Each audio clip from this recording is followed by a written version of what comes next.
Hi, Misha here, and we have something very rare and interesting on loan from a local Class 3 dealer. This is an original Colt 1921 Thompson submachine gun and 45 ACP. These are worth at least $25,000 in today's market. This is a Colt, right? Yeah, Jay posted a picture of this on the feed, and yeah, it didn't take long for people to identify. This is a Volunteer Arms or Volunteer Enterprises or Commando Arms or whatever. They changed their name about 8 times between the 60s and the 90s, which is just the sign of an awesome company. The gun itself too. It started off as the Mark III, which fed from grease gun magazines. Then it moved on to the Mark V, which fed from Thompson mags. And then this is the quote-unquote improved version, the Mark 45. They also had a Mark IX, not surprisingly, in 9mm that fed from Sten gun mags. Now we have a personal story about why the owner of this has this. So there is a reason, and it definitely talks to 80s, 90s marketing and how things were before the internet.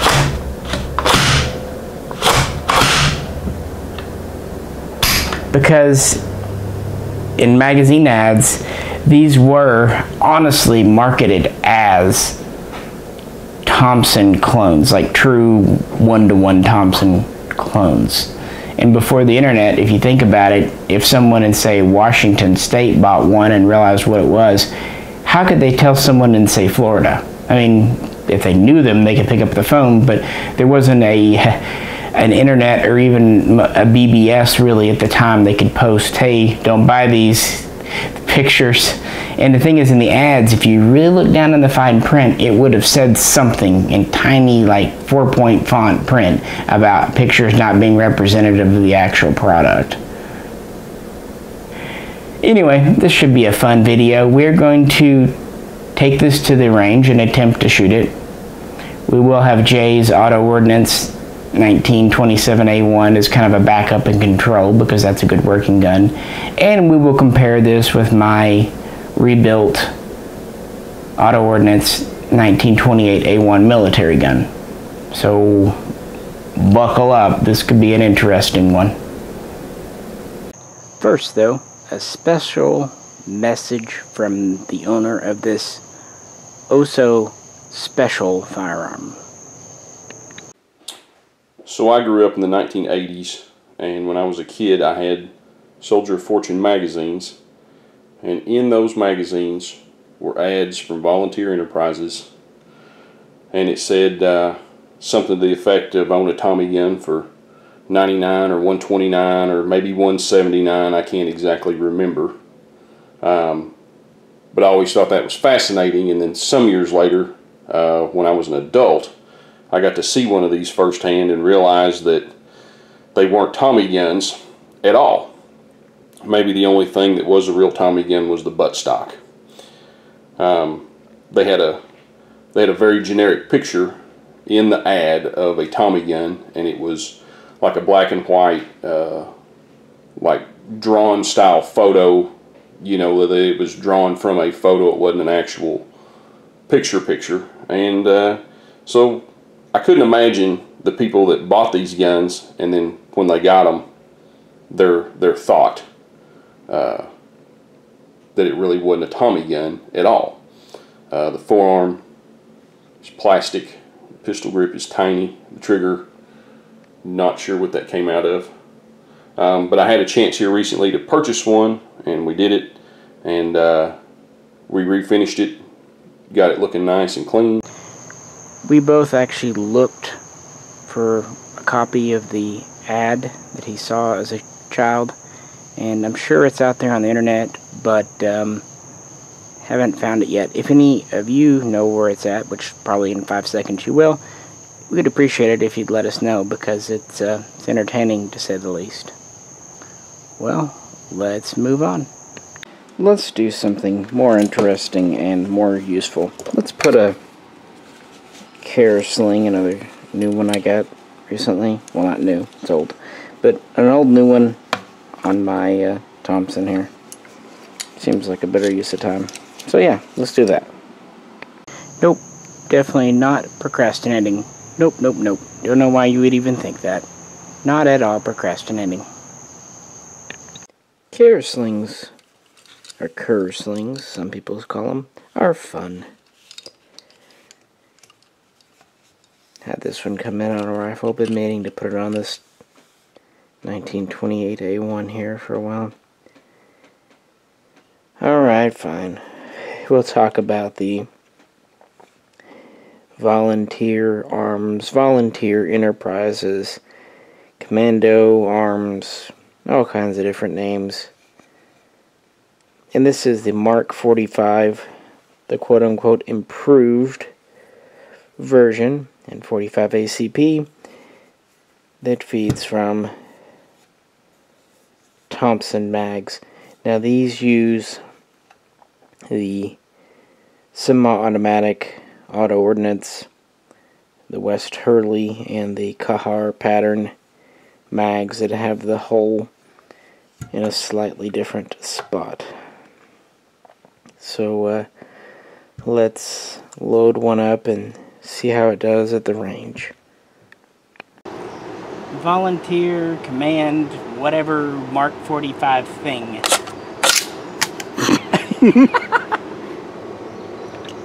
I'm sure that was a mag problem. It's an open bolt.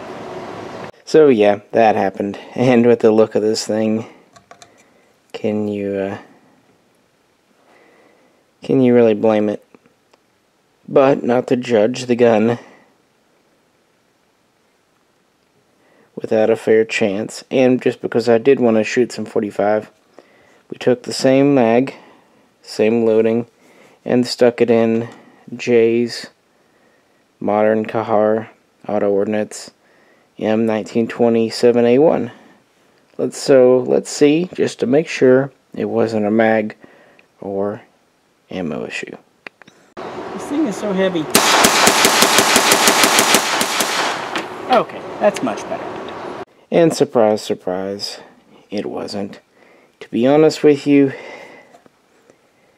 it's not my gun, and with the look of this thing, we weren't exactly heartbroken. It did what it did, and we gave it a chance. We did try a few times, but the owner just provided one mag, and we had other things to do. So with that, since I do have my Thompson up here, just for shits and giggles, we can do a little quick comparison. They were obviously going for a 1928 clone with the vertical foregrip. The cuts compensator here is fake. It just slips over the barrel and doesn't have real holes in it.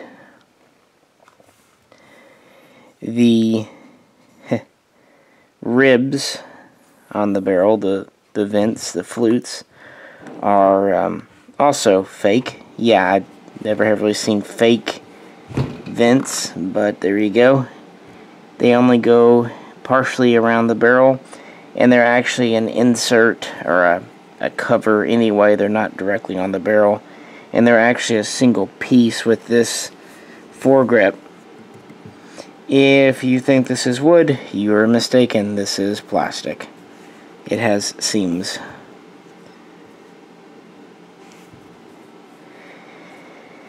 The receiver is metal,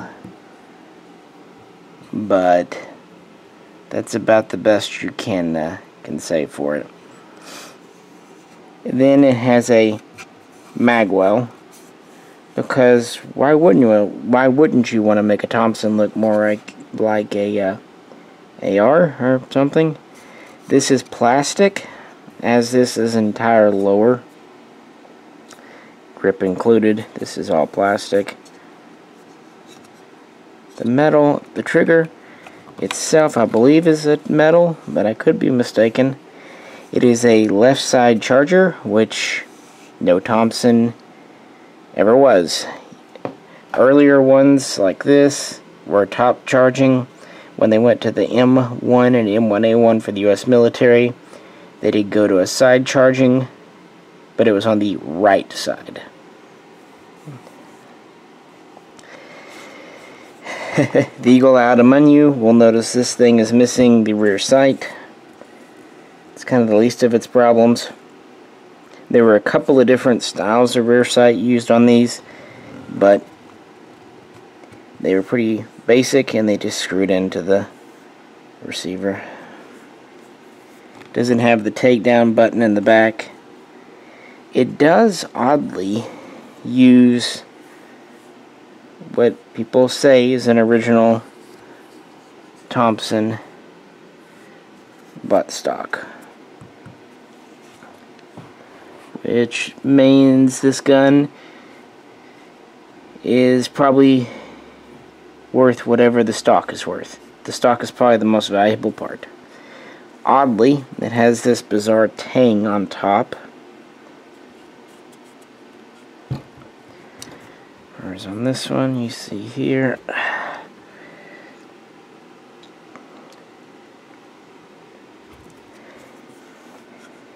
the sling swivel isn't original, and the butt plate sure as hell isn't. It's plastic versus the metal. This one has the trap door. What's funny is you can tell the buttstock is hollow, meaning it probably does have the hole for the trap door in the stock, but no stock itself. I don't know which one to say about it. Obviously the mag catch is totally different, being a paddle style versus the original style here. This is your safety and selector arrangement on the original straight trigger guard. This has none of that. It has a cross bolt type safety here.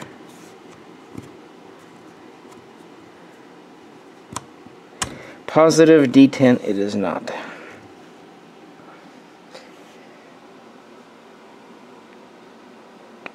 Flipping them over, the fun continues. Here is the original Thompson bolt, round bolt here. Again, no Magwell. This is the Volunteer M45 bolt. It is square, because why not? Magwell. And the other side of the safety. And there you have it. It's just, yeah. Okay, the barrel stuff with the faux cuts compensator, fine.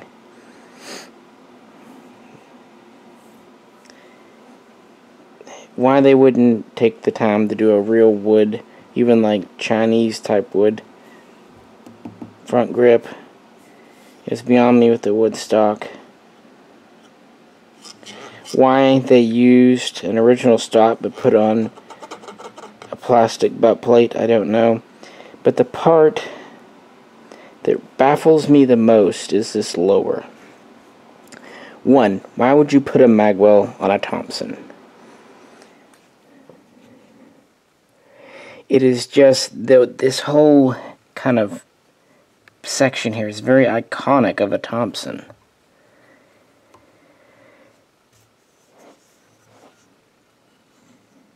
The best we can figure, they just didn't feel like without the Magwell it could properly support a magazine. The other odd part is the size of this pistol grip.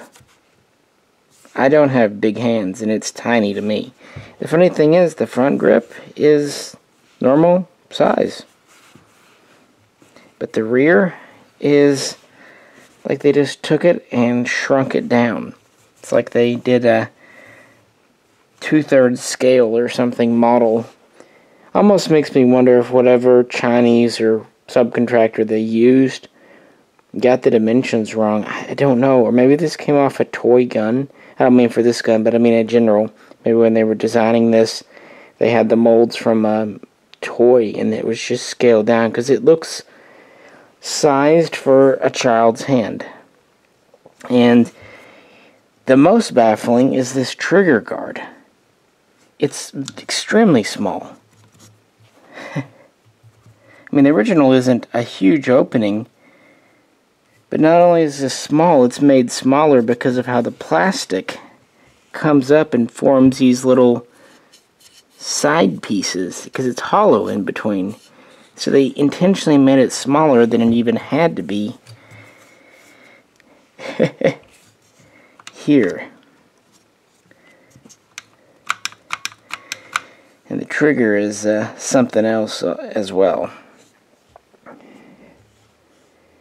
But yeah, since these, at least in one version or another, were made from the late 60s through the 80s, maybe 90s, the next time someone claims that they don't make them like they used to, that definitely can be true. But on the other hand, without the internet and sharing of what's good and bad, back in the day, there were a lot of badly made products advertised in magazines. Not just guns, but any kind of thing, that were basically false advertising. But by the time someone got them, it was too late. They'd already given them their money, and you really had to read the fine print to see where they did it. Yeah, before the internet, it was hard to really share reviews of products from actual owners. You might read reviews in a magazine, but impartial they were often not. I can't even imagine some kid saving up his $180, buying one of these, going to get it at the gun shop, and this being what he picked up. I mean, weight-wise, it's okay. It does have a little bit of heft to it. It's about 8 pounds, maybe 7. Not like an original, which, to be fair, are rather overly heavy. But the fake wood grip with mold lines in the front, the fake fins, and this just frankly almost unusable pistol grip and trigger, plus the whole Magwell thing, I don't know. I can only imagine the reception. So no, they definitely had a lot of shoddy products back in the day. Not all guns from back then were great. But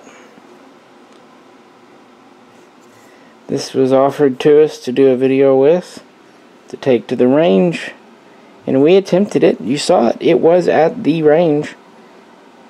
As Jay said, it really gives him even more respect and love for his Auto-Ordnance Kahar Thompson. And to be fair, I've always thought the Kahars and the West Hurleys were well enough made. They certainly have weight to them. But comparing it to a gun like this, that's built from all original parts, yeah, it's really just not a not really a fair comparison. And keep in mind, for what they were selling these for back then, that wasn't chump change. For that money, you could get an SKS, and you could almost get a Chinese AK. Almost. And plenty of other guns, especially surplus, could be had for less money. Heck, in the 80s you could get a nice M1 Garand for not a whole lot more. Just food for thought. But this is something else. Even makes me rethink some of the criticisms I've given to companies like Special Weapons in the past. I just, again, this area, I cannot get over it. That is the whole lower. If it wasn't for this, if this was at least done to something like original specs, the upper is fine, I guess. The barrel, all that. Yeah, it's really that. Oh, and the fact that it doesn't seem to run. These were never known for being great reliability, and they had some issues with breakage of parts, for example, the firing pin. But, anywho, you know we like PCCs around here. And typically, we like older PCCs. There's some really cool guns from the 70s and 80s, like the Uzi, the HK-94, the Sterling, one of my personal favorites.